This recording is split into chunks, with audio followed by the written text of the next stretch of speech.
गट व मुख्य परीक्षा 2023 चा पेपर आहे.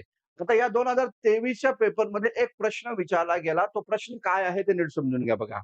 प्रश्न आहे 20 जुलै सन 1924 ला बहिष्कृत हितकांनी सभेच्या कार्यकारी मंडळाचे सेक्रेटरी खालीलपैकी कोण होता? याचा अर्थ काय? 23 च्या कंबाईनच्या मुख्य परीक्षेमध्ये 1924 च्या घटनांवर या ठिकाणी प्रश्न विचारला जातो. याचाच अर्थ समजून घ्या. इतिहासामध्ये 100 वर्षापूर्वी घडलेल्या घटना यांवर प्रश्न विचारले जातात. त्यामुळे तो महत्त्वाचा दुवा आपण या ठिकाणी पडणं गरजेचं आहे. तर या प्रश्नाचं उत्तर सॉल्व्ह करत असताना एलिमिनेशन मेथड देखील आपल्याला लावणं गरजेचं आहे आणि त्यासाठी त्या टॉपिकचा थोडासा डीपमध्ये अभ्यास आपल्याला करावा लागेल. तर बघा पर्याय दिलेले आहे किसन बनसोडे, ज्ञानेश्वर घोलप, शिवराम शिवतरकर आणि शिवराम कांबळे. हे लक्षात घ्या बाबासाहेब आंबेडकरांच्या पूर्वी दलित चळवळीमध्ये 2 महत्त्वाचे नेते होते. एक म्हणजे किसन फागू बनसोडे आणि दुसरं आहे ते म्हणजे शिवराम जानबा कांबळे.